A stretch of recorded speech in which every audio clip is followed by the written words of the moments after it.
trio of perverts had gone off on their own, no doubt to satisfy their carnal urges, apparently completely forgetting about her in the process. Once that had happened, she'd appeared on the other side of the planet. still dressed like a Japanese schoolgirl, not that she knew it, since that particular fetish was still some centuries off from being developed back on Earth. It hadn't been hard to leave the body and return to an ascended state, but being forced back into physical form against her will had been a jarring experience to say the least, as was looking at the puppet of flesh and bones with her face that was now splayed rather rudely on the ground. Her mind no longer affected by biological factors, Ganos now realized that the whole thing had been just a very sick joke played on her, probably as retribution for holding them up in the first place. In the end, the only thing she had learned was that they were powerful beyond imagination to be so easily capable of reshaping reality, creating mindless human bodies and forcing ascended beings into them, all for the sake of some disgusting sexual humor. Which also meant that there really wasn't a damn thing that the Ascended could do about them in any sort of direct fashion, and they hadn't had too much ground to stand on with their suggestion that they should leave the less evolved races alone to begin with. Well, she had also learned that Naruto had apparently failed the same year 4 times in a row. Altering education had long since abandoned such a teaching style, but she got the gist of it, and it meant that someone with incomprehensible cosmic power had been the school dunce. A disturbing thought to be sure, especially as it also implied that he had been mortal once upon a time. Either way, she found herself surprisingly glad to be done with them and had no intention of repeating this experience, even if there were certain things said during that lecture that she would have liked to inquire further about. It had as likely as not been just another joke, and she doubted that answers would be forthcoming even if it wasn't. Several weeks had passed since Naruto and Xanna's hostile takeover, and things had more or less settled down.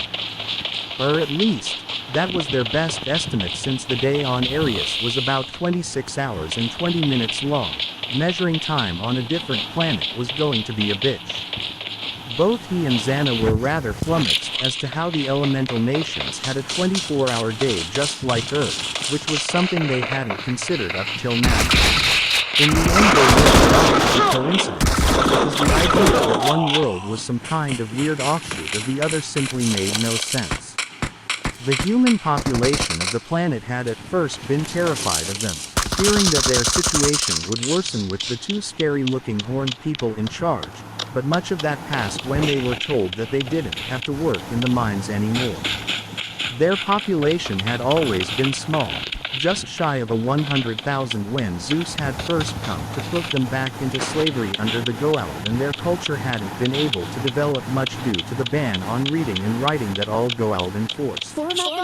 Despite being free for centuries, that edict had lingered long after the Goa'uld had abandoned Arius.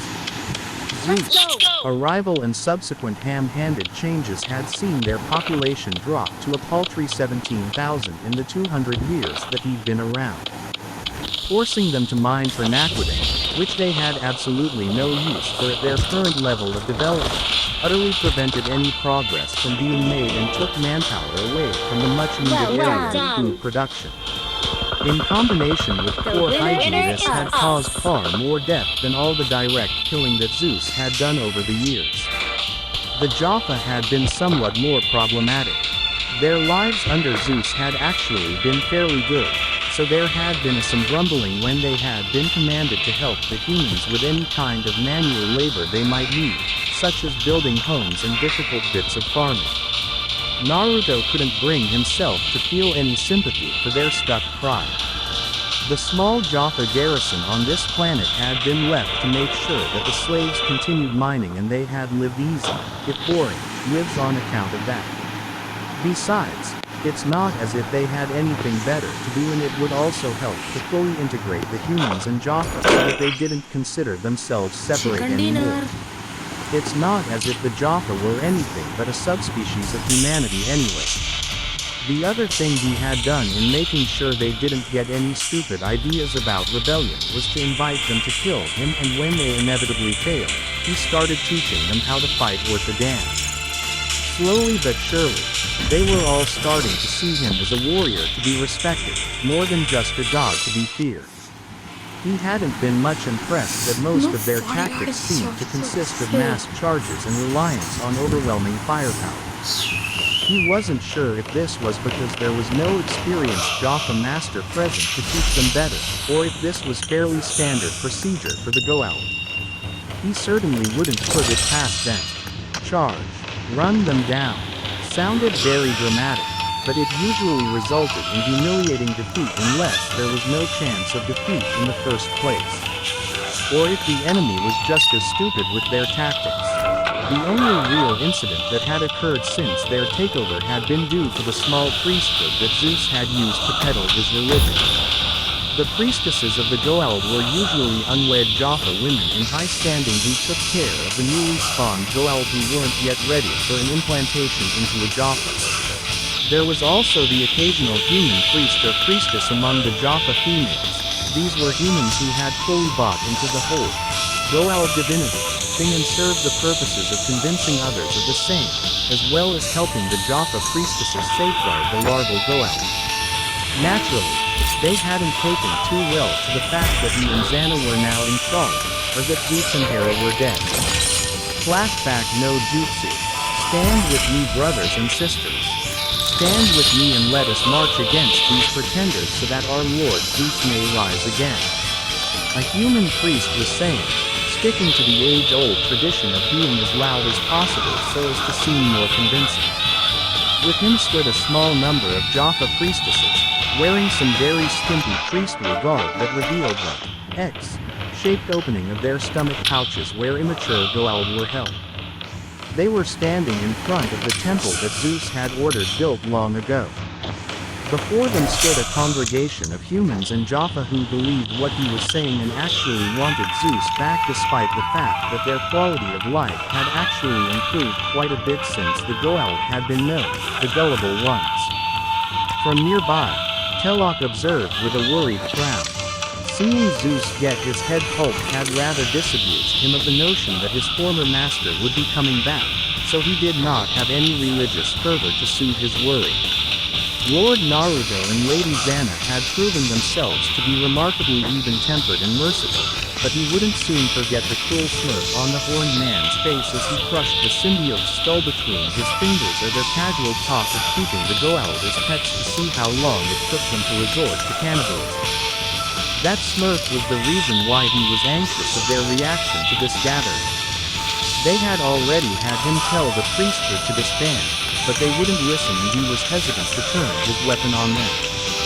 Both because he didn't want to kill the Jaffa women, the human priest he didn't much care about, as the man was quite irritated, and because he was outnumbered. I could swear that we had you tell these people to disband.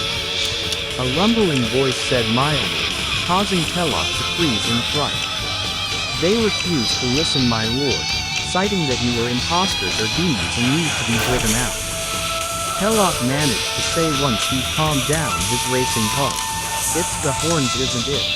Xanna asked flatly from Telok's other side, nearly giving him another heart attack. What? The Jaffa asked, confused and somewhat frightened by her flat tone. They think we're demons because of the horns. She elaborated. Among other things, yes. Figures. Naruto grumbled and turned towards the ranting human priest. Hey, old guy, it is the demons. Attack, brothers. The man cried. While not technically in charge of the priesthood, he did tend to be the loudest and he'd gotten the crowd fired up enough that they did as he said. Additionally, he'd been a member of Zeus' priesthood for a long time and had amassed quite a bit of favor with the Goa'uld due to his zealotry, in spite of the fact that Goa'uld tend to think of humans as inferior creatures. They tended to think of everyone but themselves as inferior creatures anyway. Telok winced at the brutally one-sided kicking that the attackers received and felt relieved that they were at least left alive. He doubted that they would still be breathing if the horned man was truly upset. Naruto approached one of the Jaffa priestesses and addressed her. Zeus isn't coming back. Go home and think about what you want to do with your life. Lies.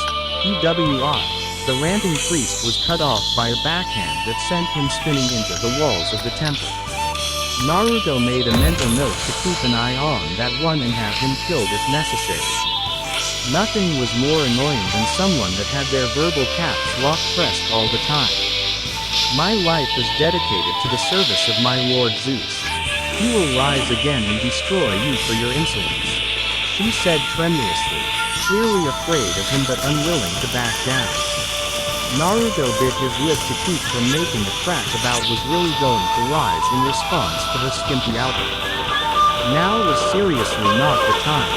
He managed to restrain himself, barely. He also saw that she wasn't going to be convinced by words alone, so he placed his hand over her pouch opening in preparation.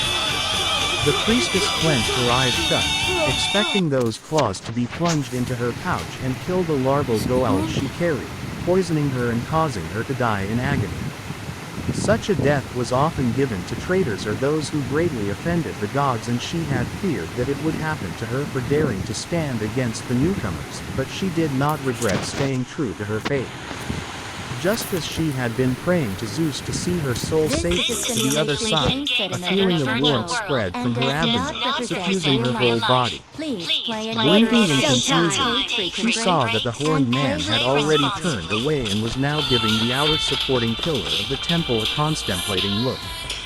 Glancing down at her stomach, she let out a surprised gasp at the sight of her unblemished skin. No X-shaped cup, no symbiote pouch, and more distressingly, she couldn't feel the larval goa'uld she carried anymore either. Her head snapped back towards the temple when she heard the cracking of stone and watched in shock as Naruto tore it apart with his bare hands. Perhaps this will convince you that these worms are not gods, Xanna said from the other side, and standing next to her was the container full of fluid that held the immature symbiotes who weren't yet ready for implantation into a Jaffa.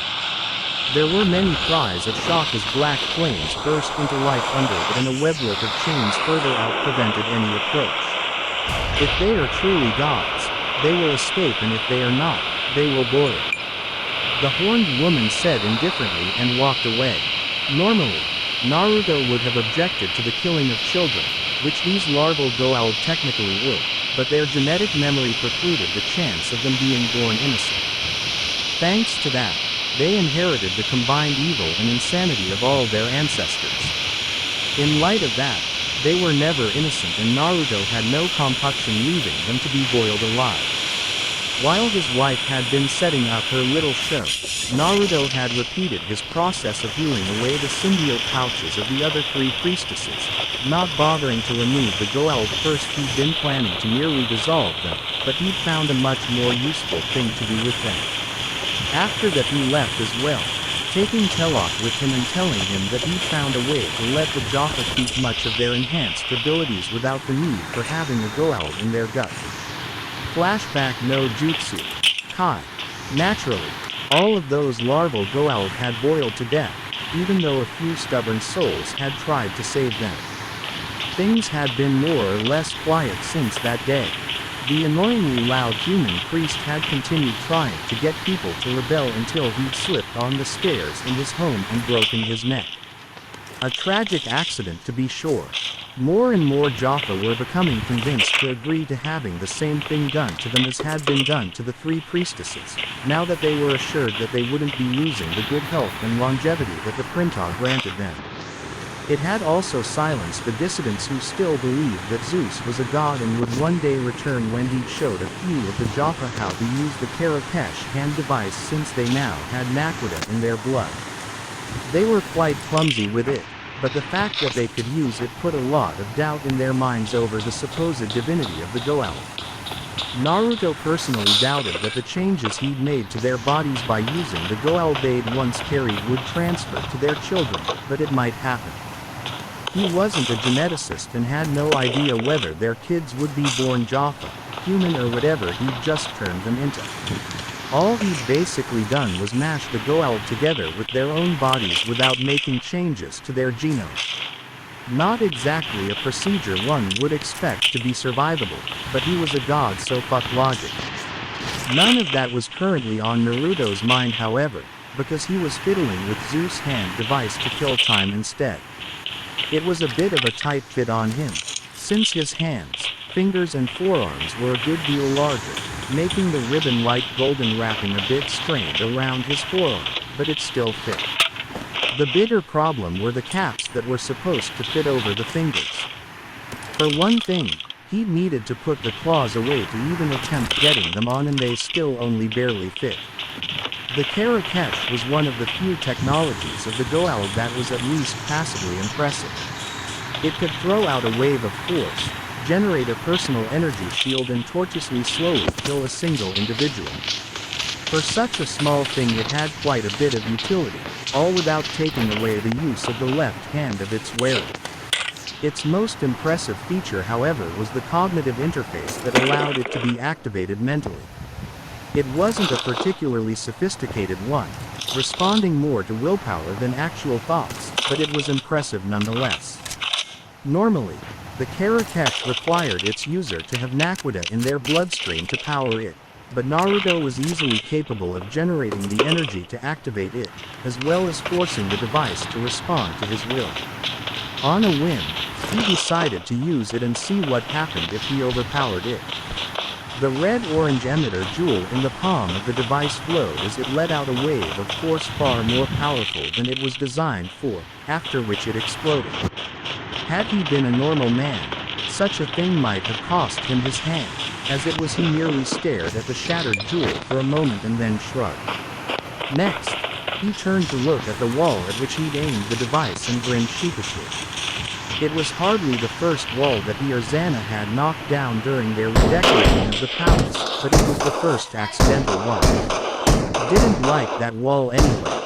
He muttered to himself, "It's like the baby version of a Shinra Tensei." He was suddenly assaulted by the mental image of a Goa'uld going around saying, "Shinra Tensei."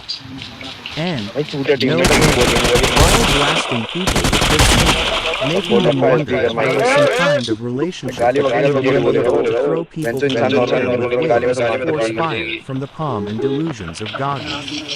Also, the Goa'uld could make their host's eyes glow, while King Agata had a Rinnegan. Maybe the Rinnegan wielder had been a Goa'uld. Shaking his head to clear it of the idiotic thought, Naruto muttered to himself again.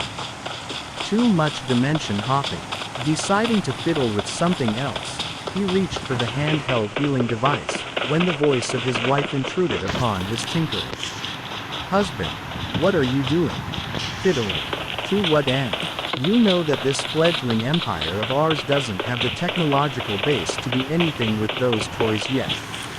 "Because I'm friggin' bored," he said, throwing his hands up in exasperation.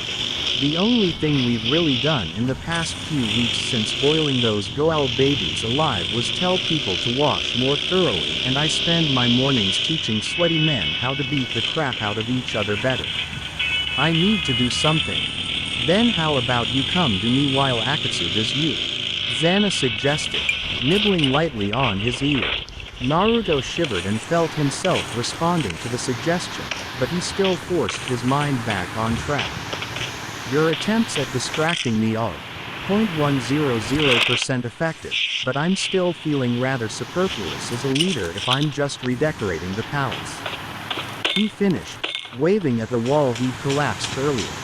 He couldn't really bring himself to seriously call himself an emperor at the moment, since they ruled the equivalent of a large town at the very best. Xanna hummed and leaned her chin on his shoulder, staring down at the pieces of a dissembled Matok plasma staff weapon. Before moving on to the Karakesh, Naruto had apparently been scrutinizing the power source of the staff, which was a small liquid Naquita energy cell. Very efficient, and it looked vaguely like glowing green Gatorade. Xanna wouldn't have been surprised if her idiot husband had eventually decided to drink it, just to see what happened. Of course, nothing much would happen due to his godhood, but he'd have probably done it anyway. Aside from the staff was also the healing device which he had been about to reach for, and the overly elaborate device that Hera had worn wrapped around her stomach. It had a similar, though larger, jewel as the hand device, but with a very different purpose in mind. A rather nasty thing that was used for a quick and dirty transformation of a regular human into a Jaffa, by way of creating a symbiote pouch on the stomach. Such a Jaffa wouldn't have the same strength or endurance of a regular one, but over time the hormones and various chemicals that the Goa'uld would secrete from its skin would work to give that human a considerable physical boost as they were absorbed through the slimy walls of the symbiote pouch, all at the low price of their immune system, which would be supplanted by the symbiote's healing ability. Xanna had to wonder if any of the Jaffa ever thought about the fact that they owed their enhanced abilities to what was basically Goa'uld shit. Probably not. That would require some education. People generally do not react well to sudden changes, especially those on which they have no influence. We needed to give them time to adapt to the fact that we will rule from now on, as well as to our appearance. She finally said, "Yeah, I know, but still," he started to say, but was interrupted.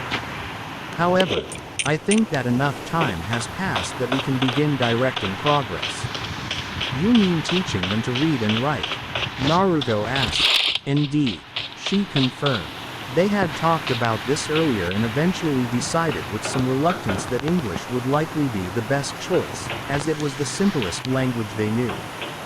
Both of them were rather fond of Japanese, but the Japanese alphabet was far too complex to be practical when there were simpler alternatives available. They could have started teaching Japanese with the English alphabet, but that would be silly and kind of miss the point of using Japanese in the first place. Neither one of them even considered keeping the Goa'uld language around.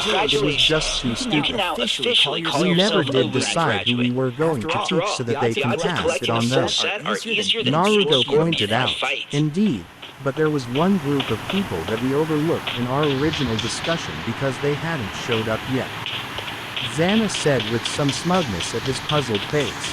Naruto scratched at his face and tried to think of what group of people they could have possibly overlooked. It wasn't as if there were many of them really. Since Zeus had forced most of the men into mining for Naruto, that left the women and children to work the farms and grow food. Any other pursuits had been abandoned due to the need for survival, and it would take a little while before people started working more specialized crafts again. Now that the men had returned home, they had taken up the farming again, and with the way that he had forced food production to be a joint venture between Jaffa and humans, it looked as if there would be plenty enough food for everyone in the future. Not all of the women working the farms had husbands. Naruto and few of those had farms of their own. Xanna hinted. "Ah, I see," he said in realization. "The prostitutes." Prostitution had been a fact of life pretty much everywhere that Naruto had ever been, and it had been a fact of life throughout history as well. Since most societies were male-dominated due to the need for hard labor, which included the one they'd just taken over, a certain number of single women inevitably found themselves in a position where they had no choice but to sell their bodies in exchange for money, or trade them for food and shelter if there was no monetary system in place. 17,000 people was plenty enough of a population that it produced women who had no one to help them and couldn't survive in any other way. There are none quite yet, but I do not doubt that prostitution will indeed appear soon. Xanna confirmed. "While you are teaching them to read and write as well as basic mathematics, I will be teaching the farmers better farming techniques. The current ones will be woefully inadequate once the population expands. Don't be too hard on them now." He snickered, imagining his wife losing patience with some skeptical farmer who thought he knew better, because that was how his daddy did it, and his daddy's daddy and his daddy before him. Though he supposed that would be Mommy, since it had been the women working the fields for nearly 2 centuries now. 2 centuries by the standards of Earth in any case, since they still had no idea how long a year on Arius was, measuring time was going to be a bitch. That will depend on how quickly they start listening to me. Naruto snickered some more and got off his chair with a stretch. "Well, I guess I'm going to find me some whores." He always did like prostitutes, even if he didn't like their profession. "They're not prostitutes yet, Naruto, just women who will soon have no other recourse." "Close enough. And send some Jaffa to do it. You're an emperor now. You have people for these kinds of things." Blasphemy. What kind of man doesn't even pick up his own horse? Firstly, the kind that has other people to do it for him, and secondly, do you really want to start rumors about how you collected a group of women, took them to the palace and ate them? That sounds awesome, Naruto exclaimed and then leered. Maybe I really will. Finish that far too obvious innuendo and you won't get to eat me or Akatsu for the next 2 days. Xanna cut him off, smirking. That's way too long, he protested, aghast. Indeed it is, but I am willing to make this sacrifice if it keeps you at least semi-amusing. She said magnanimously. I so totally am amusing. Naruto sulked.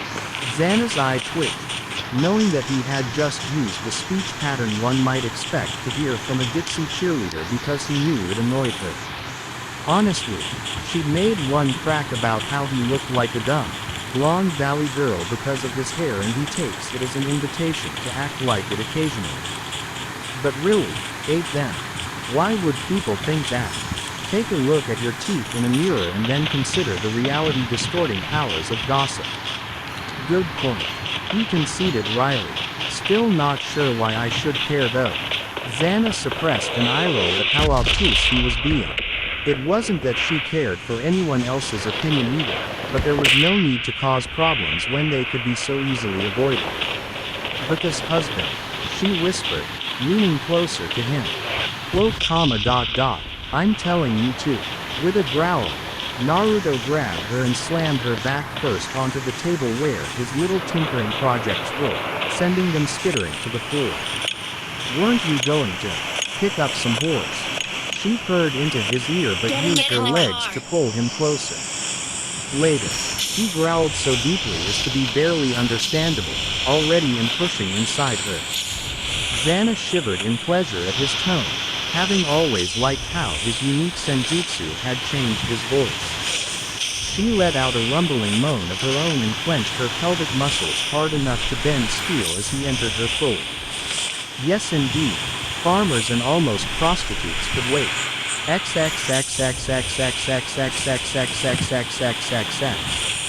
In the end, Naruto had been persuaded to send Telok and a few other Jaffa to around town to give anyone that seemed to be down on their luck an offer of employment.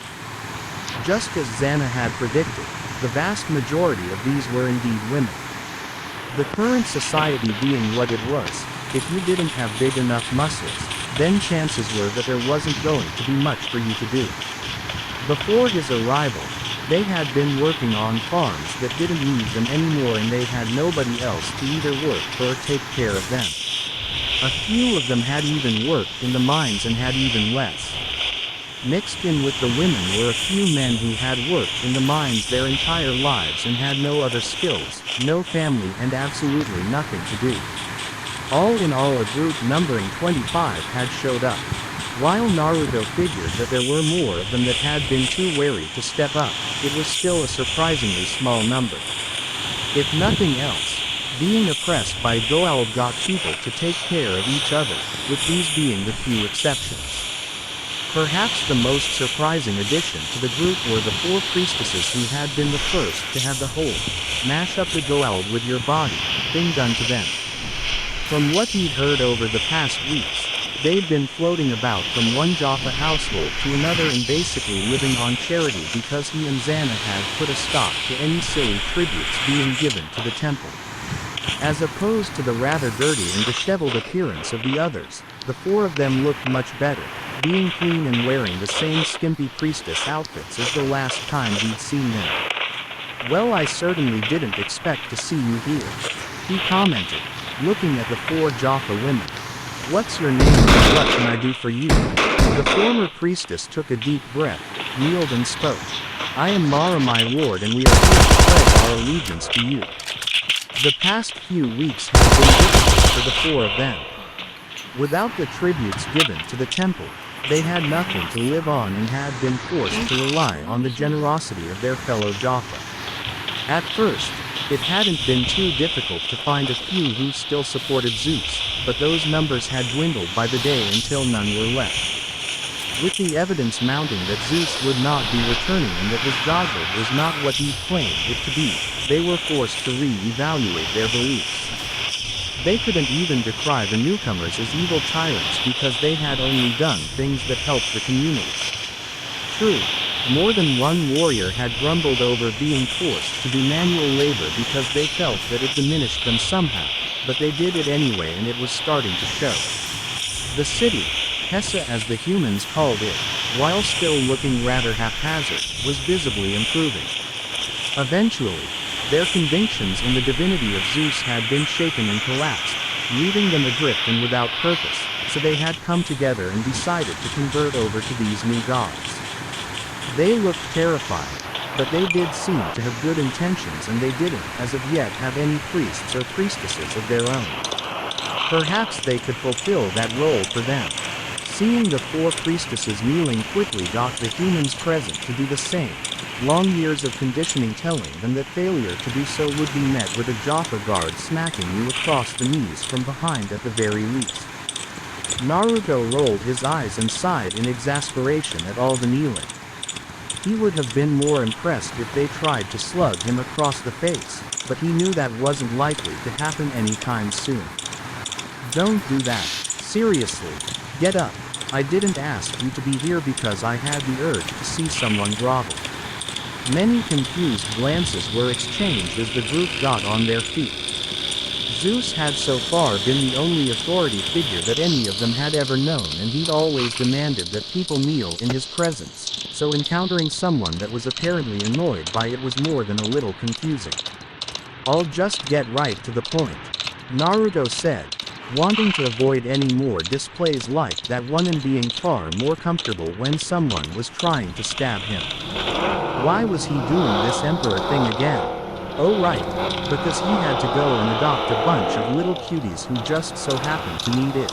Got him because his wife had decided that they were going to do it. "I'm going to teach you all how to read and write.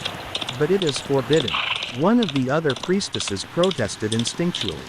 "Not anymore it isn't," he replied flippantly. "In fact, I'm hoping to make it mandatory for everyone within a year."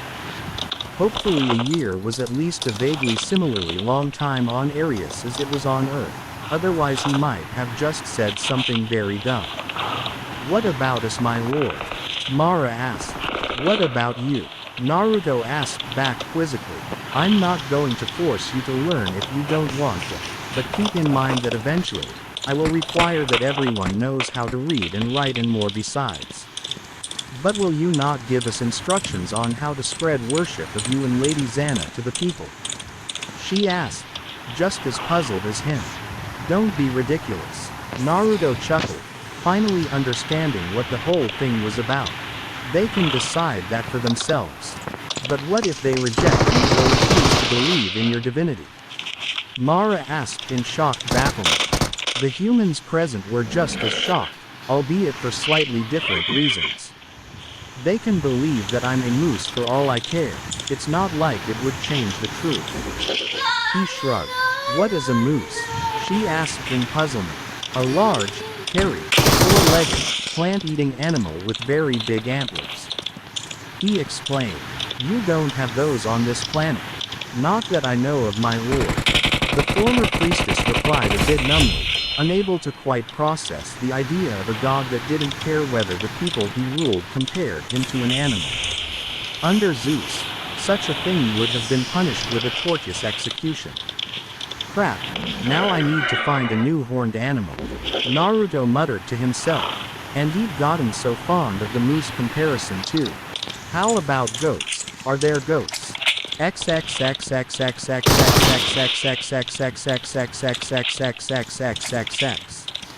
Some months had passed since the day that Naruto had taken up teaching a group of humans and 4 Jaffa women the basics of education.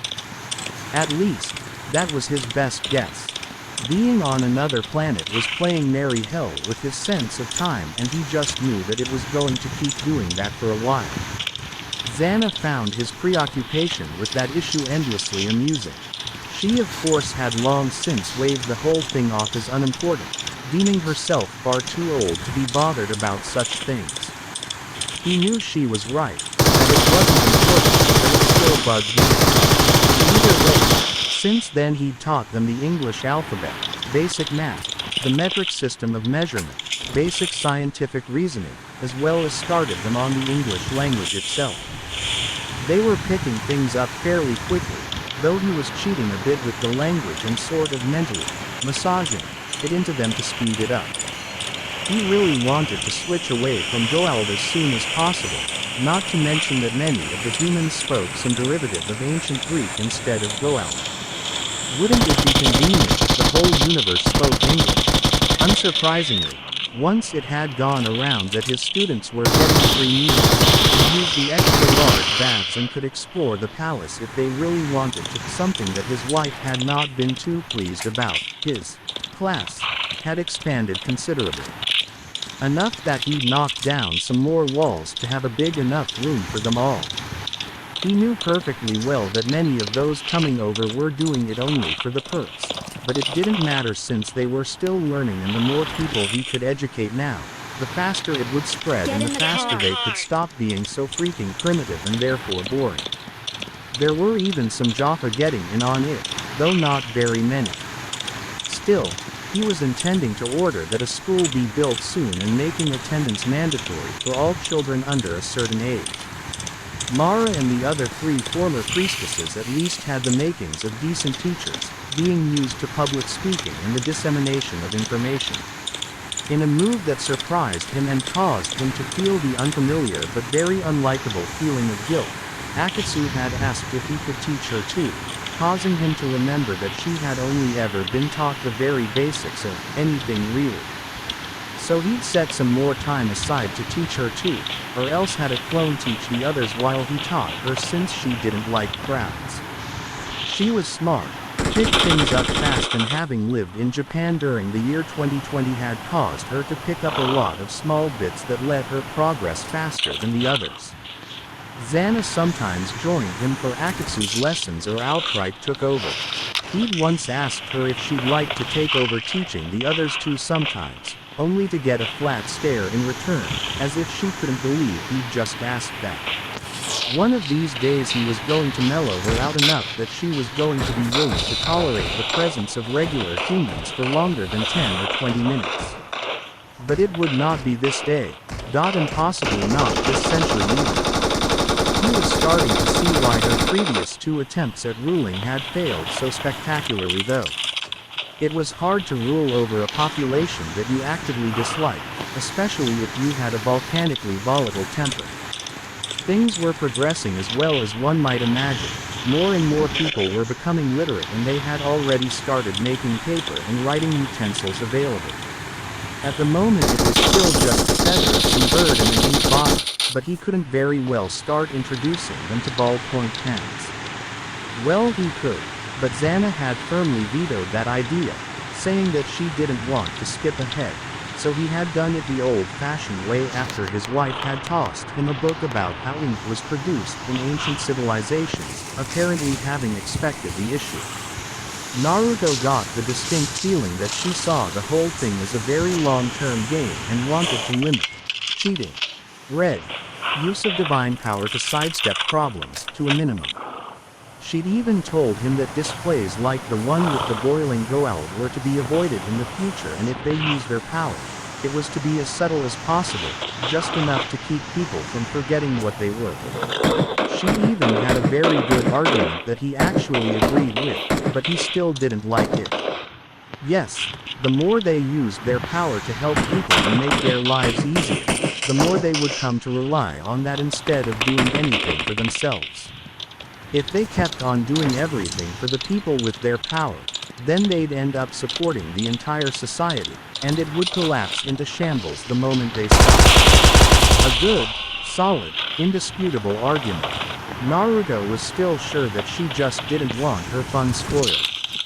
But that didn't make him any less restless and bored. The whole teaching thing had settled into a routine, and he'd soon ask the 3 former priestesses if they could start taking students of their own. The town of Hessa was starting to look a lot more respectable nowadays.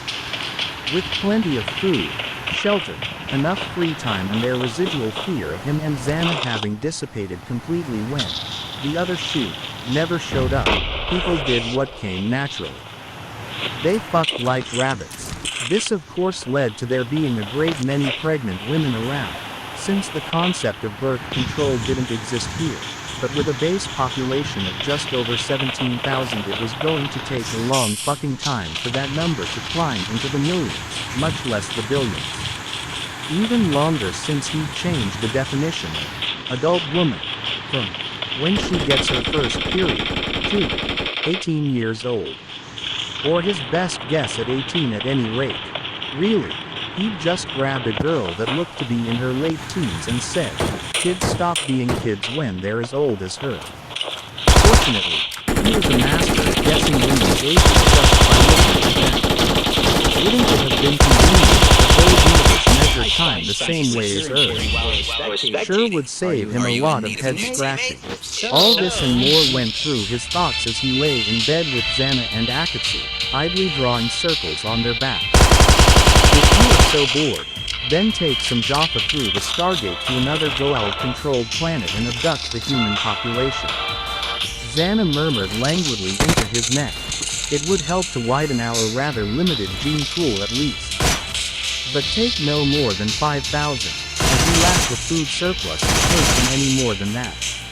Even 5,000 is a fairly generous estimate and they would likely have to cheat a bit by multiplying the food stores when people weren't looking. Naruto stopped his circle drawing as he thought of the idea, getting a displeased mewl from Akatsu and a growl from Xanna, causing him to restart it. That's a great idea. We get to speed up our population growth. The presence of multiple different languages is going to force people into switching over to English sooner, and we put some variety into the gene pool as you said. Just make sure you don't leave any traces that the Goa'uld could use to track us back here. That would be annoying. Naruto huffed a bit irritably at that. It still seems kind of ridiculous that we're skulking around like this when we could effortlessly kill them all right now. You took your sweet time with your little sisters. I want us to take our sweet time with the building of our empire. She countered. Doesn't seem like quite the same thing. He grumbled. This is going to take centuries. Do tell what other pressing business you have. He couldn't argue with that, even if he wanted to. There really was nothing else that he had to do. He was just being impatient and he missed having the Sekirei around. There was nothing else for it though. He didn't want to bring them out into a time where they wouldn't even have a modern toilet, much less the various amusements that they had gotten so used to on Earth. Not to mention that many of them were still quite hung up on finding their destined one, and the current selection was rather lacking. Kusano was going to hate him so much when he kept scaring off her boyfriends or girlfriends because they weren't good enough. He could hardly wait. A hand gently fondling his testicles distracted him from his glum thoughts of how long it was going to be before would be able to let the Sekirei out of temporal stasis, and he looked down at Akatsu with a raised eyebrow. I thought you were tired. Ah. Her habitual pause before finishing her sentences was interrupted by a yawn. No. You little liar. Naruto chuckled. Akatsu pouted a bit and then looked at him with a far too innocent puzzled look. Master can't get it up. Xanna burst out laughing and rolled off him, laughing even harder when he gave her a sour look. Yeah, laugh it up. He grumbled, but couldn't quite keep down a grin. It had been a good joke. Well, husband, that sounds like a challenge to me, or else I've never heard a challenge before. Xanna said with a final few chuckles. It's okay if you can't. Akatsu offered before he could respond, causing another bout of laughter to erupt from the horned woman on his other side. That cheek of yours is getting out of control. He commented before spinning the ice Sekirei around and demonstrating that he had no problems like the ones she'd implied. XXXXXXXXXXXXXXXX. It was just over 2 weeks after being falsely accused of impotence that Naruto had the right target picked out. He needed to slog through the disaster that the Goa'uld called an operating system on the Hotak mothership that Zeus had ever so generously donated to them, and then prepare once he had a target picked out. Don't get him wrong. He was seriously impressed with how idiot-proof the thing was. He tried using an Apple-made computer once and come to the conclusion that it was a fairly simple thing once you got the hang of it, but the Goa'uld computer put that to shame. All you needed was to know the language and a very basic understanding of how the tech functioned to work it. The problem was that he wasn't trying to fly the ugly fucking thing, he was trying to get information out of it, which turned out to be a bit harder because it was disorganized as shit. Not a lot harder admittedly, since the Goa'uld had apparently never heard of things such as passwords, firewalls, encryption, or anything else that might even remotely be called computer security. They just sort of assumed that nobody would ever try or even think of hacking their systems, so the only difficulty was actually finding a list of gate addresses and planetary descriptions and then picking the right one. To be fair, other Goa'uld apparently didn't think of it, but Naruto resolved to make them bitterly regret that oversight once they finally started a war against them. But that was far into the future, now it was time to launch a raiding party. The planet in question was called Harem and it was provisionally ruled by the Goa'uld Bandited. Provisionally, because Bandited was an underling of Ra for all intents and purposes. He'd apparently tried to establish his own domain at some point, only to fail miserably and ended up asking the Supreme System Lord for protection. Nowadays, he was technically an independent planet lord allied with Ra, but in practice he was just another underling. Alright men, you know the plan. Naruto spoke as he paced in front of the assembled Jaffa, a force of a mere 60 warriors. This banana guy isn't expecting us and he apparently hasn't been involved in any fighting for centuries, so we're going to just walk right in like a bunch of badasses and take over. Any questions? What if they fire upon us immediately when we step through the gate, my lord? Telok stepped forward and asked, having gotten used to the fact that he could speak his mind over such concerns without fear of reprisal by now. Then we screw the plan and storm the walls. Naruto stated airily, but don't worry, I don't expect anything of the sort to happen. The Jaffa nodded and stepped back, most of his worries allayed. He was still worried about being cut down as soon as they stepped through the Stargate, but Naruto seemed confident that it wouldn't happen. Then again, Naruto was never anything less than confident, so it was hard to judge whether he was really certain of success or if he just didn't contemplate failure. There was one other issue that his fellow Jaffa had asked him to raise with their new god though. My lord, though your plan is quite cunning, we cannot help but feel that it is dishonorable to attack Bandited in such a manner. Honor is all well and good for regulating your personal behavior, but trying to apply honor to warfare is the domain of the stupid and the dead. Naruto stated firmly before continuing in a lighter tone of voice. Since you aren't dead and you don't strike me as stupid, I'm sure you'll see the wisdom of using some subterfuge. Yes, my lord, Telok agreed, though his voice was still somewhat dubious, as were the expressions of more than one of his fellow Jaffa.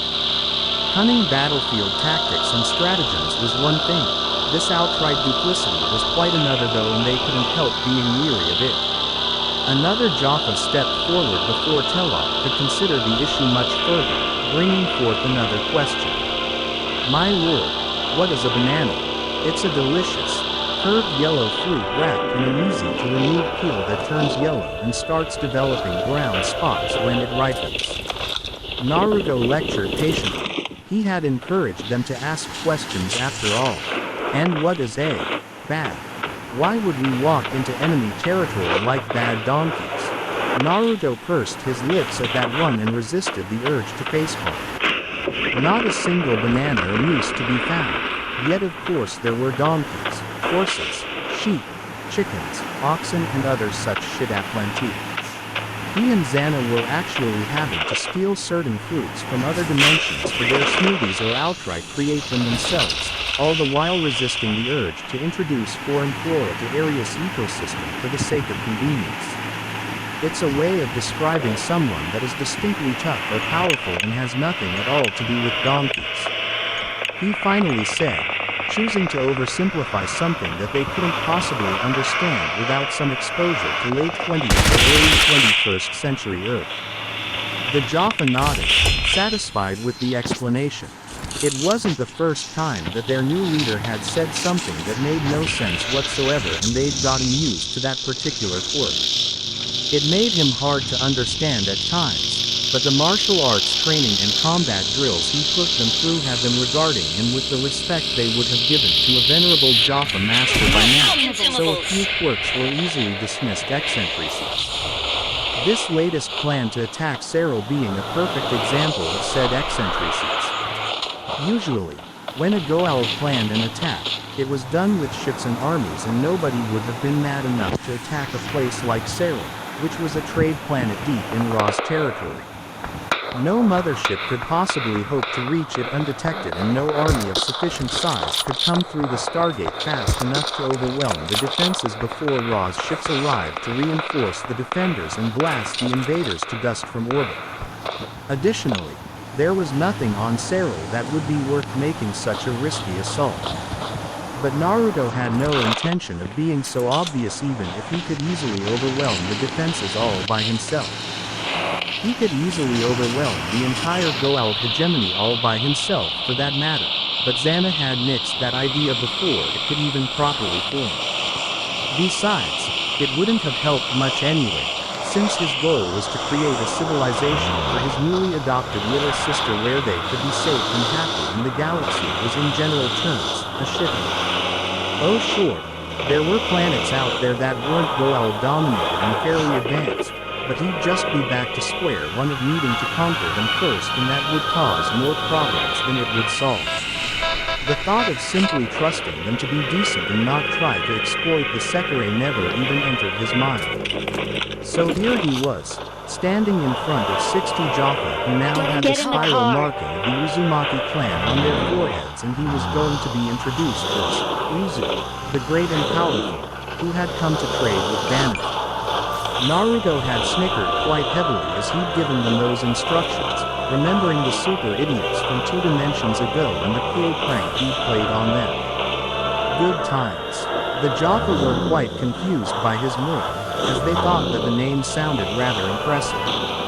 Additionally, having the symbol of their god on their forehead was almost comfortingly familiar, even if it was only temporary.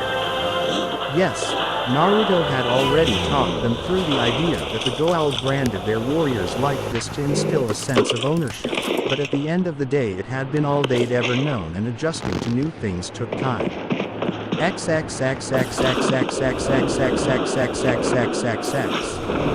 Banadid was an old Goa'uld, old enough to have been on Tauri before Ra had banished them all from the First World. He had been a minor Goa'uld then and had carved a small niche for himself as a ram god, which was the symbol that his Jaffa still carried. He was actually still a minor Goa'uld, but unlike in his younger days when he had thirsted for a higher position, he had now made peace with the fact that he would always be a minor Goa'uld. Once, long ago, he had managed to acquire a queen and aspire to rise to the rank of System Lord. Those aspirations came crashing down when he found himself severely outmatched in military cunning by his rivals and unable to keep the ambitions of his underlings in check. His queen had betrayed him in exchange for a better position with a rival and eventually been killed by rivals of her own, while his own forces had suffered crippling losses, forcing him to beg for the protection of the Supreme System Lord. Ra had agreed and placed him as the planet lord of some forsaken backwater, with a contingent of his personal Jaffa keeping an eye on him in case of treachery. Banadid had seethed at the humiliation of it for some time before calming down and accepting his new position and eventually discovering that he was actually content with being a minor Goa'uld in service to the more powerful. Ra had eventually noticed the shift, as well as his skill in planetary administration and assigned him to the governance of Cyril, which was a minor trade planet generally dealing in domestic slaves, craft slaves, pleasure slaves, clothing materials and foodstuff, mostly various grains. Ra had also pulled back his own Jaffa and allowed Banadid to use his own eventually. As of yet, No large deposits of any precious metals had been found on Sarah, most especially not Naquita, but it did boast some very fertile land and mild seasons. In short, there was no reason to attack it and every reason to leave it be, meaning that the only danger came from its human population. However, unlike Zeus, who had never been a planet lord and was terribly inept at managing the human population, Vanadid knew that you couldn't just demand endless labor from slaves and expect to get optimal results. He had presided over Serral for centuries now and had increased its profits considerably, all the while keeping the human population in check with a minimum of productivity-reducing bloodshed. While still needing to work long hours in the fields and suffering the minor league oppression perpetrated by Vanadid, it was having their most beautiful sons and daughters taken from them to be trained as pleasure slaves that incited thoughts of rebellion among the humans.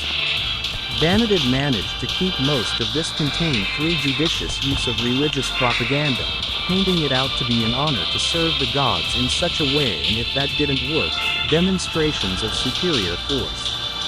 The only ambitions he had left were to be given control over one of the larger trade hubs in Ra's territory and maintaining his current safe, hedonistic lifestyle. When his Jaffa had come to tell him that the great and powerful Uzu had come to betray, bringing with him 60 Jaffa, all carrying crates full of Naquita, he had felt that his goal of becoming Ra's chief planet lord was just a bit closer than he thought it might be. Naquita was the cornerstone of all Goa'uld technology and was always in high demand. A smallish trade planet like Serral usually didn't have that amount of the rare metal pass through it in a year. He had never heard of a Goa'uld called Uzu before, but that didn't mean much, and just about every Goa'uld introduced themselves with some grand title anyway. It was entirely possible that he was an ambitious newcomer that usually operated on the other side of the galaxy and had come to Serral to make a trade without his rivals noticing. His name certainly sounded as if he'd come from the regimes of either the Shinto pantheon or perhaps the ancient system Lord Yu Huang's Shang-Chi, which were established in those parts. It was when he caught sight of the host that Uzu was using, however, that Vanadid began to think that his ascension to the coveted position of Chief Planet Lord in Ra's service was within arm's reach. Uzu's host was a massive male of a hitherto unknown species that bore a striking similarity to humans, except for the distinctly predatory eyes, claws, fangs and the great horns on his head. A human of such size, physique and glorious hair color would have been an invaluable commodity as a host to many Goa'uld who preferred their hosts to be physically imposing. The fact that he was clearly not human would only have further raised his value. There was no small amount of Goa'uld who would still be using him as hosts if the lizard-like species that shared a homeworld with the Goa'uld hadn't started adapting their massively powerful immune systems to reject possession. A new, physically powerful species that could be taken as hosts would appeal to many. Sopar, for example, would have traded exorbitant amounts of Naquita to get his hands on such a menacing-looking specimen, probably even at the cutthroat rates that Goa'uld who were not in Ra's service incurred when trading on Serral. Too bad that he'd been banished recently, but there were bound to be others who would want one. This of course all hinged on whether Uzu could be convinced to either reveal where he had come across this new species, or failing that if he could be bargained with to provide a few. Vanadid strongly suspected that Uzu had only recently risen to power exactly because he had discovered this unknown but impressive-looking species.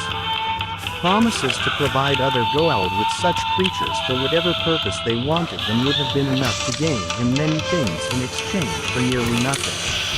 Of course he'd be facing obliteration from irate Goa'uld if he failed to deliver on his promises, but that was just business as usual. Despite his greed at the chance of an extremely profitable trade, he was still wary.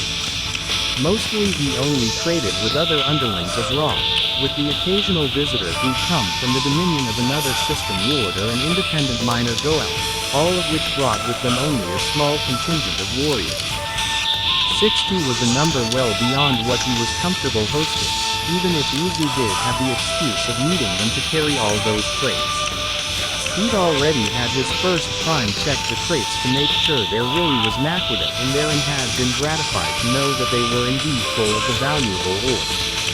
He had still reassigned many of his warriors to watch the newcomers however. You should never be too careful, even if Uzu's Jaffa had only come armed with Zadaniktels instead of staffed weapons and even if only a small number of them were armed.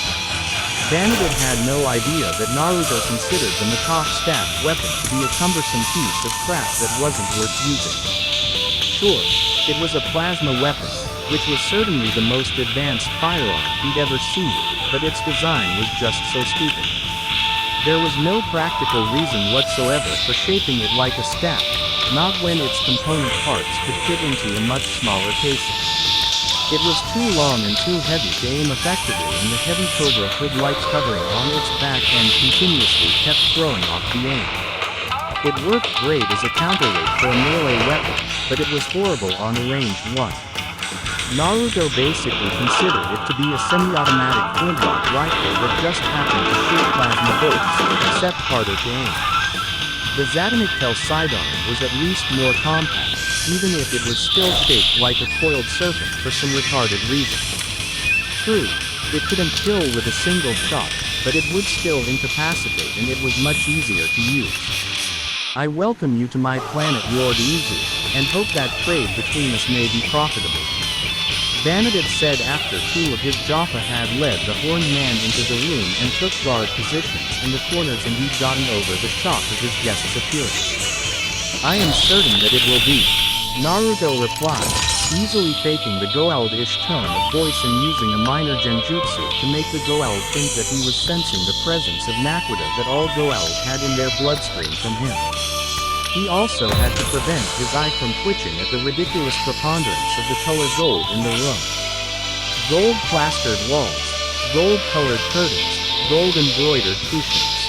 Seriously, even the Goa'uld himself was wrapped up in a lot of gold, his host being a man of Egyptian descent with braided black hair, dressed as a high priest of old and heavily decorated with, you guessed it, gold.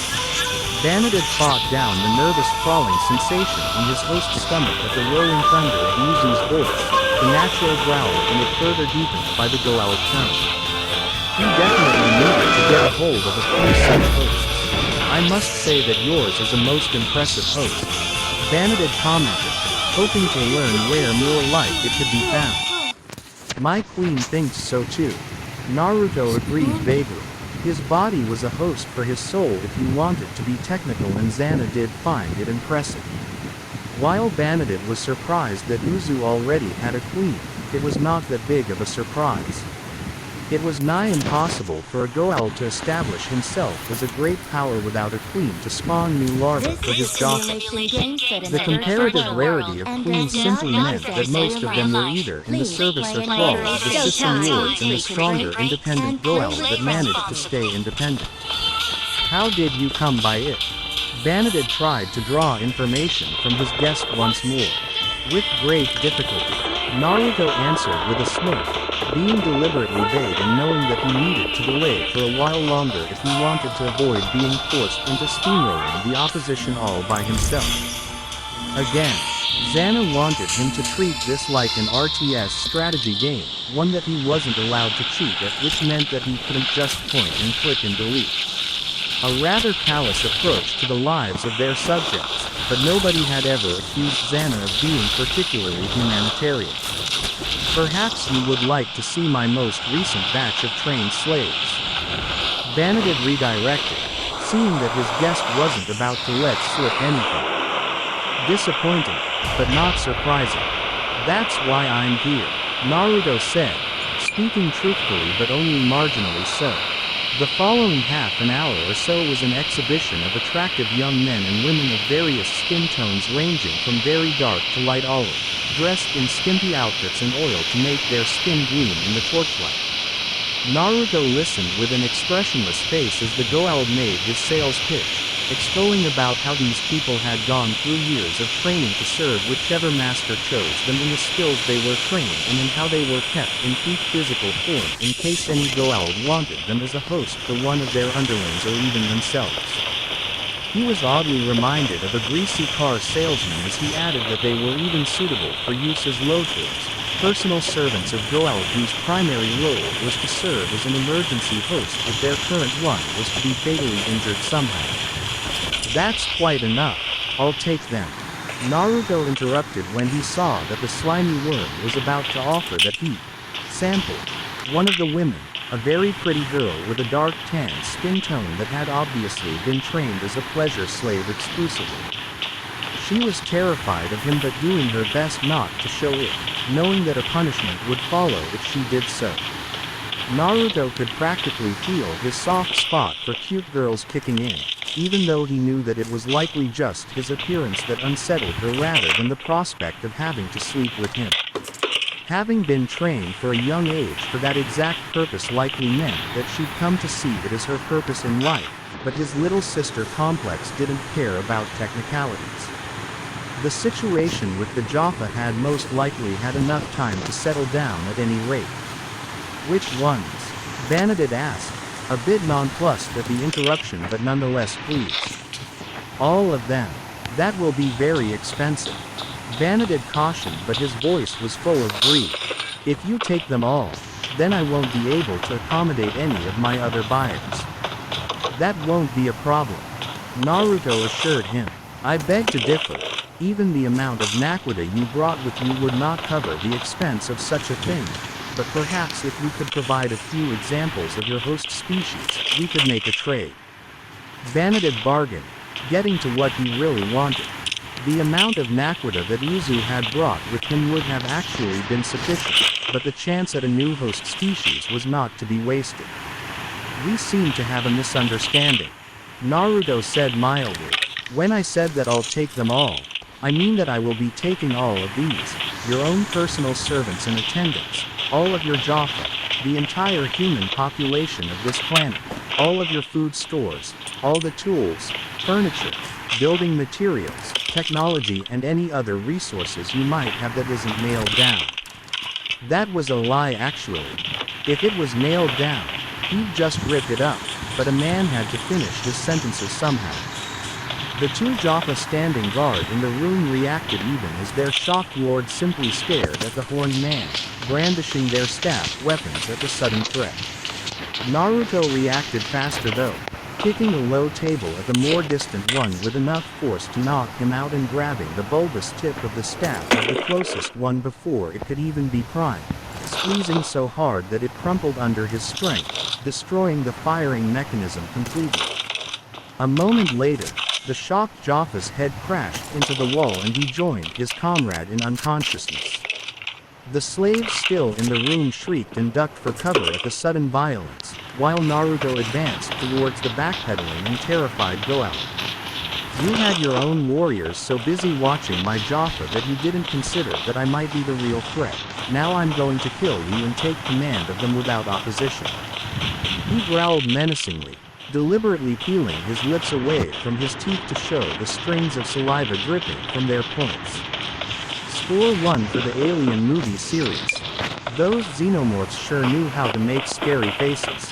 Thanks for that by the way, that many warriors would have been able to overpower me. Naruto continued, lying outright. Vanadid retreated rapidly, eyes wide with terror at his mistake. He hadn't expected that anyone would attack him here. Visiting Goel were required to relinquish their Karakesh devices, which Uzu had done and they had sat far enough apart in the meeting room that it wouldn't be possible to use anything. Certainly, no Goel could realistically overcome two-armed Jaffa and himself. He still had his Karakesh, so he had diverted his warriors to the 60 Jaffa retinue that Uzu had brought with him instead, thinking it the greater possible threat.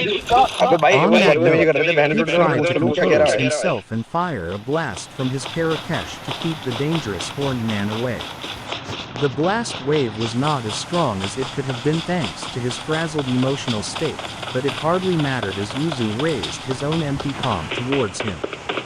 Shinra Tensai, heavenly subjugation of the omnipresent god. Vanadid felt himself hit with an irresistibly powerful shockwave, stronger than anything he'd ever felt, and crashed painfully through the doors and then against the wall of the connecting corridor in his palace.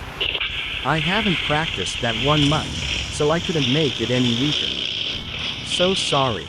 Naruto mocked sarcastically and continued to slowly advance. Without another thought in his head save for needing to find his Jaffa to protect him, Banadid ran towards the closest ring transporters that would take him to safety. Inside his shaken thoughts, he numbly realized that this new host that Uzu was using must be some kind of Hokage, the superior host that so many Goa'uld spent their time searching for.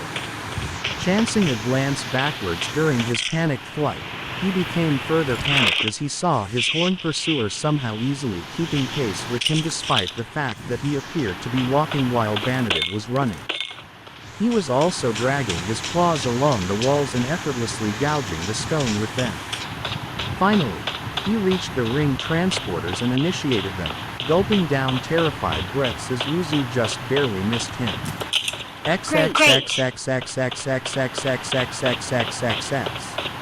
Naruto smirked as he walked out of the palace through the front door, palming the long-range visual communications device that Zeus had kept in his private quarters.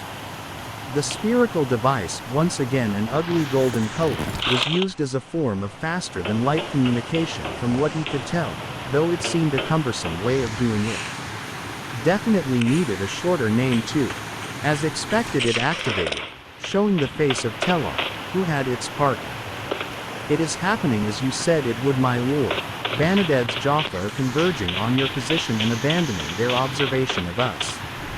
We have subdued the ones that remained and are preparing to execute our objective. Casualties. One of ours and two of theirs are dead, the rest are merely unconscripts. The Jaffa reported. The superior training that Naruto had put them through had allowed his warriors to easily overcome to complacent Jaffa of Banadid, who hadn't seen or expected to see combat in years. Thanks to the use of the Zat guns, the casualties were low on the enemy's side as well as theirs. We'll bring their bodies with us and put them into the sarcophagus as soon as possible. Naruto decided.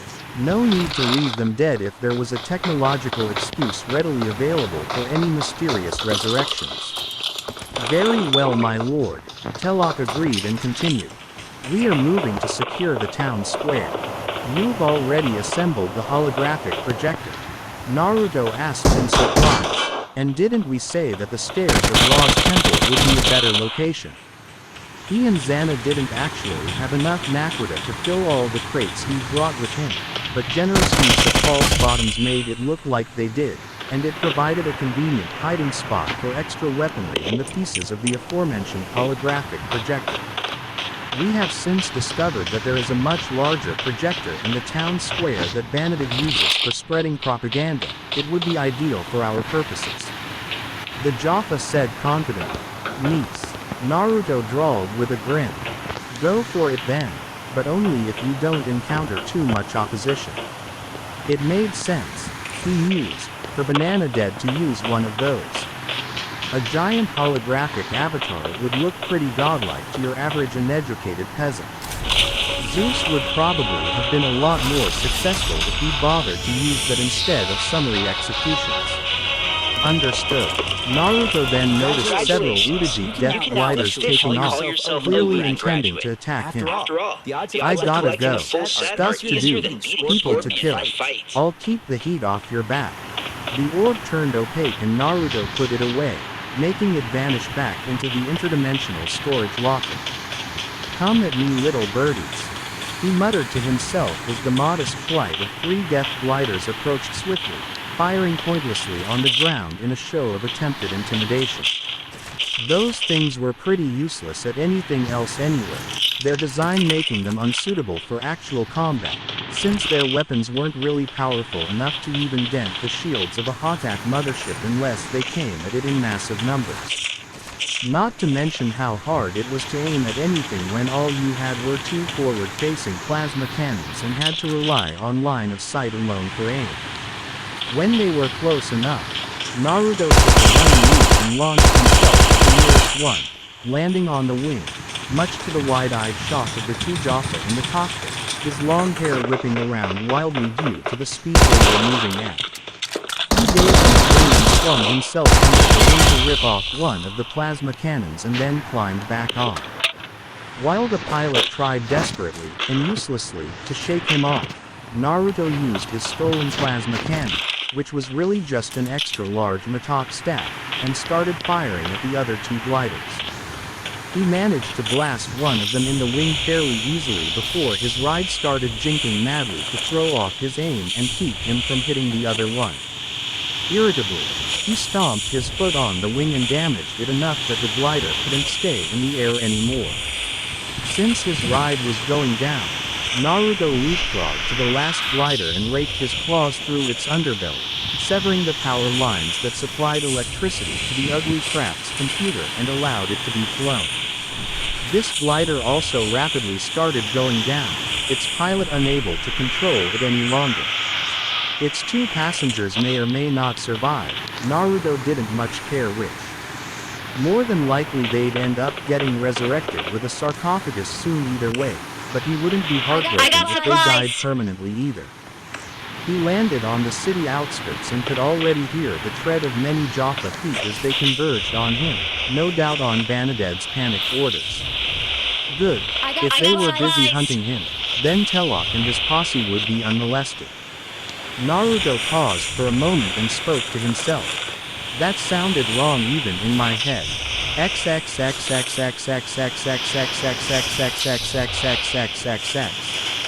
Banaded was not having a good day, not at all. Over the years, Ra had steadily decreased the garrison of Sarah, all the while praising Banaded for his skillful administration of the planet. At the time he had taken pride in this, seeing it as proof of his skill that he did not need a large garrison to keep control of the humans so that Ra could use those forces elsewhere. He'd never been concerned over the reductions, as even the mere 3 death gliders he had been left with were more than enough to keep a few thousand humans cowed if it came to that. Not that it really did, due to his effective governance that kept the malcontents controlled mostly by their own people who knew that things could be a lot worse and didn't want to rock the boat, and outside threats had never been an issue due to how deep in Ra's territory Sarah was.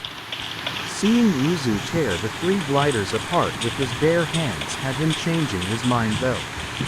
He'd never imagined that a Hokutor host would be so monstrously powerful. If this trend continued, this newcomer would rapidly rise to the rank of System Lord as he subsumed other minor Goa'uld that wouldn't be able to stand against the concerted ground assault led by such a monster. And there was another oddity, that he led from the front, even operating without a constant Jaffa guard.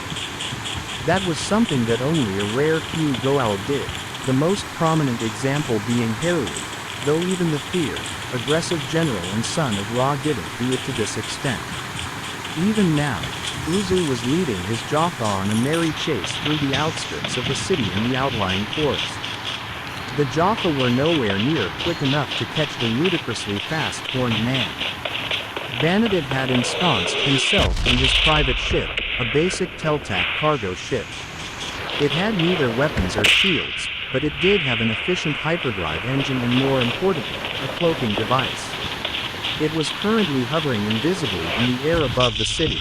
He had been monitoring the life signs through his ship's sensors and getting an approximate idea of the situation that way. It was no good for use in the city due to the number of humans in it, but the chase was happening on the outskirts. Thus he saw a single life sign moving at such a pace as to boggle the mind, almost literally running circles around the others chasing it. He had no illusions as to who that life sign belonged to. The activation of the long-range visual communications device surprised him and almost made him let out a startled yelp, but he managed to suppress it as the image of his first prime appeared, his only Jaffa to have been taught the secret of how to operate it. My lord, we cannot defeat this enemy god. He moves too quickly, and I believe that he is merely delaying us to allow his own Jaffa to complete their task. The man with a golden ram symbol on his forehead reported, his breathing slightly labored from his attempts at catching the speedy-horned man. What task? What are his Jaffa doing? Banaded asked urgently. face paling as he considered the fact that there might be yet another problem. I do not know, my lord. They have taken the town square and entrenched themselves. We have attempted to retake it, but the enemy god harasses us whenever we try to break off our pursuit of him. Banaded felt like pulling his hair out, or his host's hair at any rate. This was exactly the kind of complicated situation that had led to the doom of his attempts at establishing himself as a galactic power. A multi-pronged attack that he didn't know how to repel. He'd contented himself with increasing his personal power from within the safety of the Supreme System Lord's empire exactly because he didn't handle these kinds of things too well. He could instantly deduce what their target was in the town square and knew that they could use the huge holographic projector there to spread all sorts of information to the human population. Pretty soon, he might have an all-out rebellion on his hands, and without the airborne death gliders, his paltry force of Jaffa might not be able to repel it. Uzu's words that he would take the entire human population of the planet suddenly made sense. He didn't mean to remove him and place himself as their new master. He intended to play the part of their liberator and use the holographic projector to claim divinity all in one swoop. A portion of the humans would likely resist him, but most of them probably wouldn't. He might even get a few of Banaded and Jaffa to convert, further cementing his victory. Banaded felt a trickle of sweat bead on his forehead as he contemplated simply escaping and abandoning his Jaffa to whatever fate awaited. Ra would be highly displeased with him for the loss of Sarah, but news of a Goa'uld with a Hokator host would most likely mitigate that. He'd stayed so far only because he'd hoped to capture the invader, but that was looking more and more unlikely. If he could have done so, then he would actually have profited from this entire debacle and Ra would have rewarded him greatly, but paranoia was now niggling at his mind, a deep fear that Uzu would find him despite the cloaking of his telltale.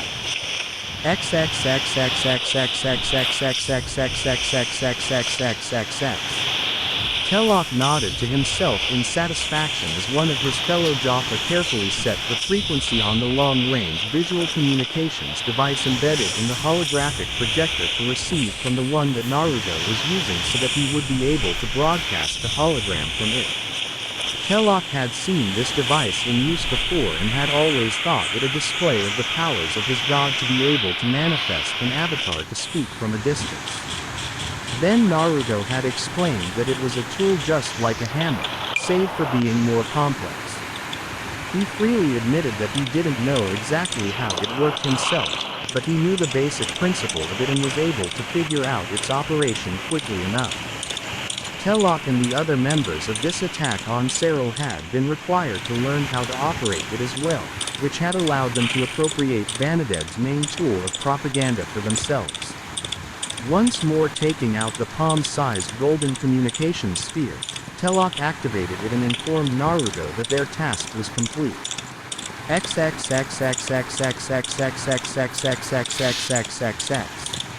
Banaded's nerve had just about broken as he saw the life signs of his Jaffa becoming ever more disorganized. He had no idea how Uzu intended to proceed once he took control of Cyril, but that hardly mattered now.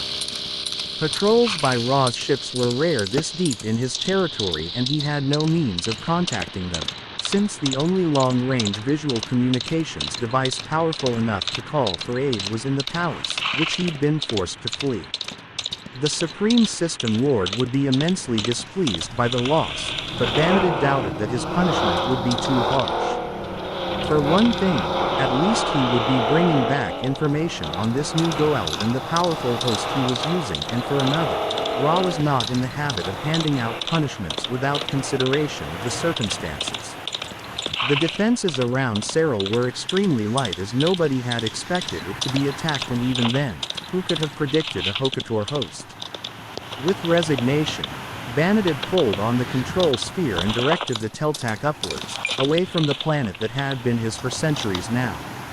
"Oh no you don't," a familiar voice chuckled from the seat next to him, this time without the distinctly Goa'uld tone. Banaded nearly jumped out of his seat in fright as his hands were slapped away from the control sphere that was used to fly the cloaked cargo ship. Turning his head to the interloper, he beheld none other than the one who had attacked him. "How did you get in here?" he shrieked in a tone most unbefitting of a god. "Fuck you. That's how." The Goa'uld blinked in confusion and worked his jaw uselessly, unable to make sense of that no matter how hard he tried. It didn't help that in Goa'uld, that translated to something along the lines of, "Copulate with you, that's how." "You desire to mate with me?" Vanadid asked incredulously and more than a little apprehensively. He'd heard stories of what some Goa'uld did with their defeated rivals. "What?" Naruto gaped to his prisoner co-pilot. "No. What the fuck, man?" Before Vanadid could offer any kind of reply, Naruto continued in an aggrieved and downright enraged tone. "You know what? Fuck you and fuck your stupid language. I can't even insult someone properly using this piece of shit." Vanadid cowered before the irate tirade and furious glare of the horned man, wisely keeping his mouth shut about the many things that didn't make sense to him about that sentence. As it happened, he wouldn't have had time to make any comment anyway, because something of much more immediate importance grabbed his attention. "Cliff. What? Cliff?" he repeated much more loudly, pointing frantically out the view screen, where a cliff face was approaching rapidly. "Oh, that cliff," Naruto replied with far too little concern for the Goa'uld's taste and managed to pull up before they crashed. "I've never actually flown one of these before." Vanadid made no comment, busy as he was trying to calm his own frantic heartbeat, as well as that of his host. As he was doing this, he became aware of the fact that he wasn't sensing any naquita from the man next to him. Combined with the lack of Goa'uld voice that Uzu had been demonstrating ever since his appearance in the television, he come to only one conclusion. "You are not Goa'uld," he whispered in shock. "You're only figuring this out now." Naruto asked back, his tone implying that Vanadid was immensely stupid. "And don't even think of trying to jump hosts. Zeus already tried that one and now he's dead." Vanadid sank back into his seat, stunned, not only at the revelation that the renegade Goa'uld Zeus had been killed but at the implications. If he was not Goa'uld, what was he then? A member of some advanced race that had decided to launch a campaign of conquest against the Goa'uld and take their place. An opportunist that had seen a weakness in Serral's defenses and decided to exploit it for his own gain. A man that had some grudge against the Goa'uld and was hunting them. So many questions and no answers were forthcoming. "What are you doing?" Vanadid asked, speaking far more meekly than he had in centuries. In fact, the last time he had spoken like this was when he'd begged Ra for protection from the enemies he'd made. Just like any other Goa'uld, he hated being anything else than the most powerful person in the room, but he was in arm's reach of a man whose claws he'd seen mangle stone and metal, so certain concessions had to be made. "I'm setting up this thing so that it has a good angle on us," Naruto answered distractedly as he placed the golden communications device on the spaceship version of the dashboard that the cargo ship was sporting. "A good angle for what?" "For projecting both of us to that big holographic projector you've set up in the town square. It's almost like an advanced version of a home video, which I would normally have posted on YouTube and then gotten into a lengthy and pointless, but highly amusing, argument over the legitimacy of said video," Naruto explained, his expression subtly darkening as he continued speaking. Vanadid had at this point decided that the wisest course of action would be to submit to the power of this horned newcomer, whether he was Goa'uld or not, and offer to serve him. He didn't see himself surviving for very long if he stayed loyal to Ra. He merely mustered the courage to ask for a bit of clarification on the confusing explanation when the point became moot as Naruto suddenly exploded into another angry rant. "Only, I can't do that, because you backwards assholes don't have anything like the internet. What kind of spacefaring civilization doesn't have any fucking internet? Can you answer that one, you shit-eating go fucker?" The horned man roared at ear-splitting volume down at the Goa'uld, gesticulating wildly with his arms and completely ignoring the fact that the Teltak was losing altitude. Vanadid cringed as far back into his seat as he could as the horned man loomed over him and continued shouting, making himself as small as possible as if it would help him evade the misdirected wrath of the internet for 5 years. He understood less than half of what was being said, as Naruto had started slipping into a variety of languages whenever he felt that he could conjugate profanity with greater clarity in that particular one.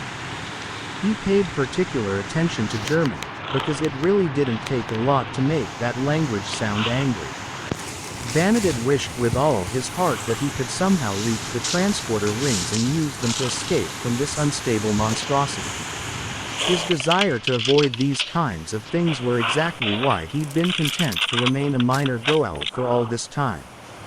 Well, not exactly these kinds of things, but hardship in general. Eventually, Naruto finished venting and sat back down with an annoyed snort, deliberately clicking a tree and then activating the communications orb to start broadcasting the image of himself and Vanadid in holographic form in the town square. Vanadid had just finished flinching as the Teltak hit a tree and was looking more than slightly frazzled. He wasn't sure if it was safe to move yet, or if it would set off the volatile horned man again, so he remained frozen in his seat in a cringing position. "Will you stop towering already and give a wave to the people? Everyone is watching, you know," Naruto stated in a very matter-of-fact tone, the previous towering rage completely gone from his voice. Vanadid started a bit at being addressed before his eyes widened at the realization that anyone who cared to look could see the undignified position he was in. He quickly tidied himself up as best as he could manage and adjusted his posture to something more fitting of a god. "Greetings, people of Sarah. My name is Naruto and I'm sure you recognize the person next to me as Banana Dead, even if he does look like he's been crying recently for some reason that I can't possibly imagine." Naruto started theatrically. Having been thoroughly cowed earlier, Vanadid didn't dare contradict anything that the horned man said, not even his mispronounced name, nor did he bother wondering why he'd introduced himself as Naruto. He also noted that the Teltak had ascended into orbit and now hung there. That made him feel uneasy for some reason. "It has come to my attention that in all the time that he has ruled this planet, Banana Leg has never once had the opportunity to demonstrate exactly how much of a god he was." Naruto continued, "Being a god myself, I could not let this stand. Today, once and for all I intend to silence all hopes without the image of Banana Head." Naruto paused to build dramatic tension before he once more continued to speak.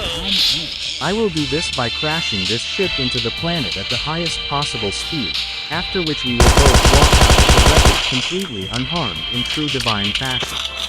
Immediately after the sentence was completed, Naruto angled the Teltak into a nosedive, aiming at a rocky patch of ground on the outskirts of the city. "What are you doing?" Vanadid asked in alarm, seeing the terrifying grin on the horned man's face as the ground approached. "I already told you what I'm going to do. You will kill us both. Don't be ridiculous, we'll be fine. We're gods, aren't we? I beg you, my lord, do not do this." Vanadid pleaded, throwing all pride to the wind in the face of his need to survive.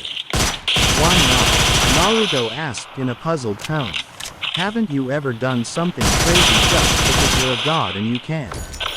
We are not gods. That was just a lie to keep the Jaffa and the slaves gossip," the Goa'uld said frantically, seeing that they were fast approaching the point of no return, where it would be impossible to pull out of their descent in time. "Oh," Naruto said in the same tone that someone might use if they had, after years of misuse, discovered that the toothbrush was actually meant for the brushing of teeth and not for scrubbing the toilet. "In that case, this is going to end badly for you." His nerve breaking, Vanadid tried to wrest the control sphere out of Naruto's hands, only to be easily pushed back into his chair. Seeing his death approach with no way to stop it, Vanadid let out a wordless yell of fear.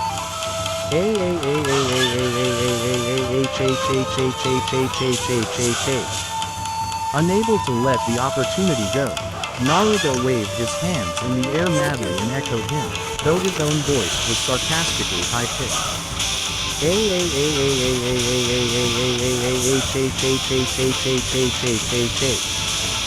Just before they hit the ground, Naruto was struck by another idea and he implemented it instantly without so much as a second thought. Allahu Akbar.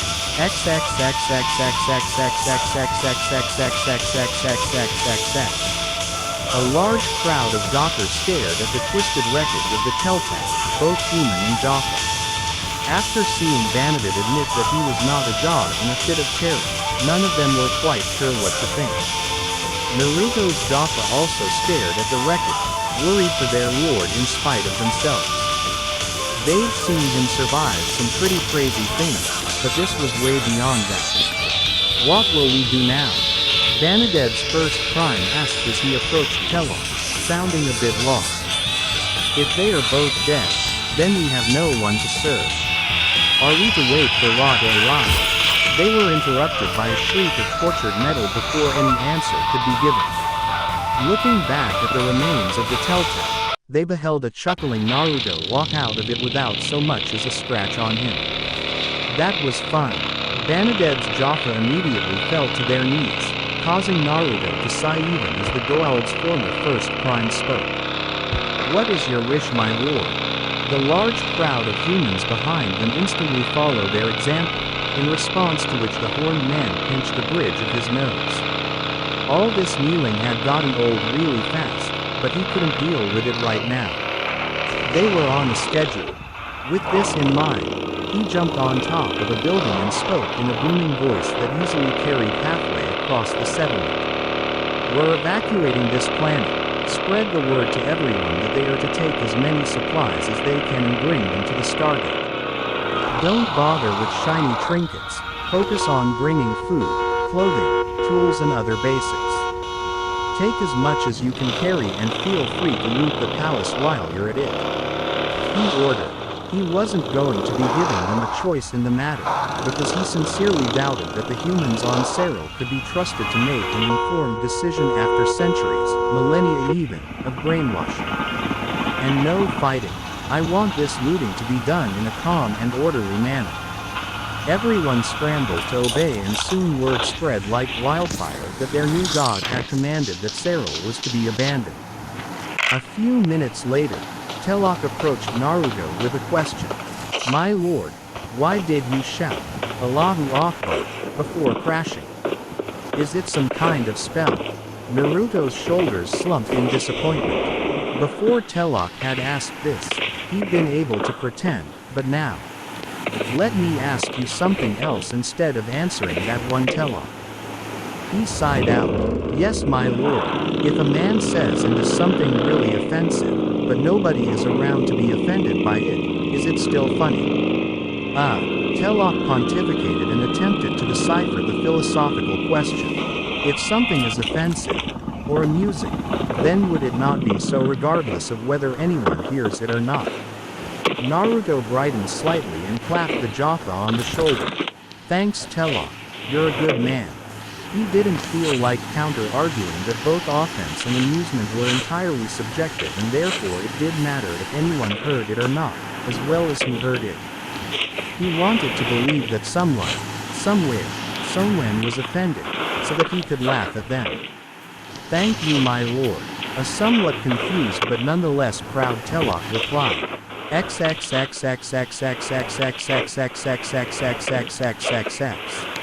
A few hours later, Naruto was doing what he could to organize the exodus he'd started. There was a constant stream of people bringing stuff to the as of yet inactive Stargate and it was starting to get rather chaotic. People naturally wanted to keep hold of their own things, but there was only so much room. Got it. Already, most of the immediate area around the gate had become cluttered with sacks, crates, carts and other forms of containers that were full of the things he'd ordered people to bring along. There was even a sack made out of one of the golden curtains from the palace. Naruto was impressed with whoever had thought of that one. Inevitably, there were a few people who didn't listen and brought along useless junk such as golden chalices, candlesticks and other such things that Naruto collectively called booty. The pirate kind, not the kind. And by as he meant the euphemism for the human rear end, not a donkey. Either way, if this kept up he was going to need to open the gate and start letting people through, or else things might start going bad. There had already been a few arguments as people were starting to become crowded. It was not all bad though. Over 100 children and teenagers had been found in the now deceased Banadet's expansive palace, clearly having been taken to be trained as slaves for one reason or another. They were now getting reacquainted with their families, though it was clearly a somewhat stilted affair in the case of those who had already gone through many years of training. Still, it was a very sugary sight. "My lord, we have a problem." Naruto sighed and responded in a tone of resignation. "Of course we do. What is it? You said that Sarah was chosen as a target because it had a population small enough that we could take them all and support them with what little infrastructure Arius had." "Yes, and Zeus databanks seem to have been incorrect or out of date, my lord. According to Banadet's former first prime, the full population of Sarah was nearly 10,000 instead of 5. Naruto grimaced. He thought that the amount of human life he was sensing was a bit high, but there was nothing else for it now.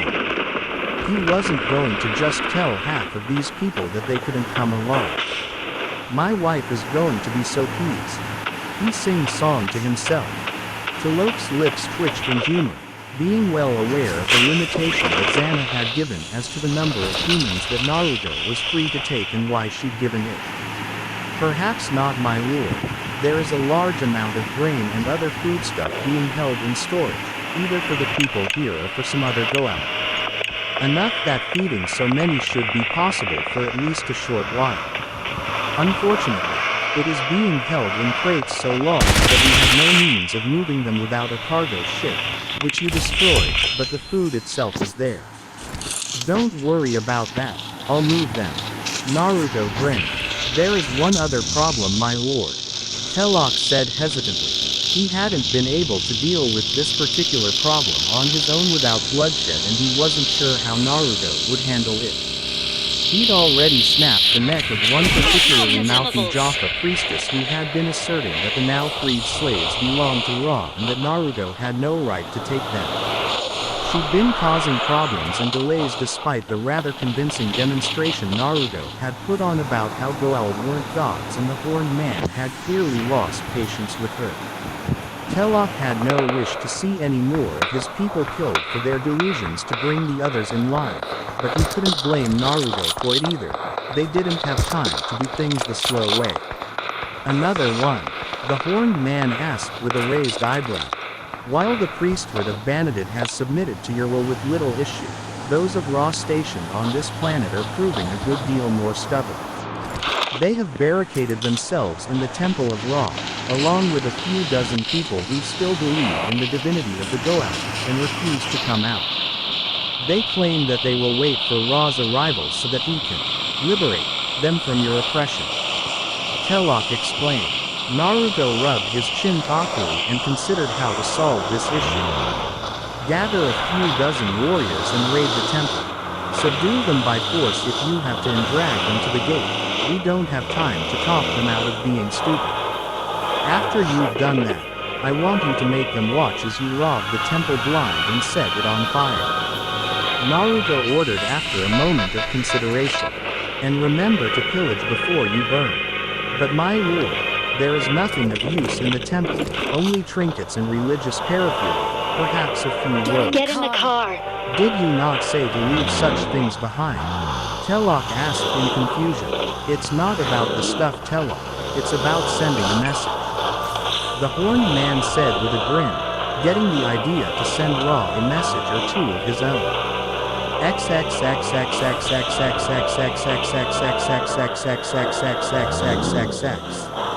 Naruto nodded to himself approvingly as he saw that things were as ready as they were likely to get. Soon, it would be time to open the Stargate and start sending people through. He would open the gate and keep supplying power to it to make sure it could stay open for as long as needed, instead of the usual 38-minute limitation. He'd have to try and figure out what that was about one of these days. They'd be apprehensive of walking into the shimmering blue portal, no doubt, but they'd get over it. They had gotten over their incredulity of seeing him carry a multi-ton crate of food to the gate all by himself too. My lord, Telok began nervously. Don't tell me we've got another problem. Naruto groaned. The Temple of Ra had just barely started burning properly, and he didn't think that he could just keep setting things on fire as a solution. No, my lord, but you are standing in a pile of animal excrement. Naruto looked down and saw that he was indeed standing in such a pile. Ah, the dangers of going barefoot to a planet with lots of livestock. He said musingly and extracted his foot, preparing to use a surreptitious control of water to clean the soiled appendage. There's so much shit around I didn't even notice the smell. Right at that moment, one of Banaded's Jaffa shoved a man, causing him to stumble and fall on his children, who cried out at the sudden and surprising turn of events. The few Jaffa that Naruto had brought along winced in sympathy for their fellow Jaffa, knowing exactly what type of punishment was going to be heaped upon him. Instead of cleaning his foot, he swung it forcefully, making the shit on it splatter over the offending Jaffa's back, with a small amount landing on the back of his head. The man spun around with a glare, seeking whoever had dared assault him impaled when he saw the horned form of his new god beckoning him to approach. "What is your name?" Naruto asked mildly once the man was standing in front of him. "Barik, my lord," he answered with as much composure as he could manage. "Your name is Brick, seriously?" Naruto couldn't stop himself from asking incredulously, but waved off any answer. "Never mind, it's not important. Why did you feel the need to push that man? Especially when I gave specific instructions that you are not to harass anyone." "He was moving too slowly, my lord." Barik tried to justify. "I see. Well, you seem to be behaving most unyouthfully. So in order to fan your flames of youth, you are going to apologize to him and then run circles around the palace." Naruto decided. "Telok, have one of the others explain things to him. I've got another job for you." Telok nodded and waved the closest warrior over and sent him to explain to Barik what he was to do. A few minutes later, one of Banaded's former Jaffa leaned over and asked what the flames of youth were and how running circles around the palace was going to help fan them. "We don't know." The man, a young Jaffa that had only become an adult scant months before the horned duo had killed Zeus and taken over, shrugged. "Lord Naruto frequently uses this type of punishment when he is displeased with us. He will speak of these flames of youth, and tell us to run until we are told to stop. Not even Telok understands what it is supposed to mean, but we all did. What if you were to refuse?" The same Jaffa asked curiously. "It was only attempted once." The young Jaffa shuddered. Lord Naruto forced him to wear an extremely tight-fitting, bright green suit and made him run through the streets, all the while encouraging the women to make lewd comments. Barik should consider himself fortunate that he did not need to endure such humiliation. The listeners nodded empathically. Indeed, they could not imagine how they would live with themselves if their pride was so mauled.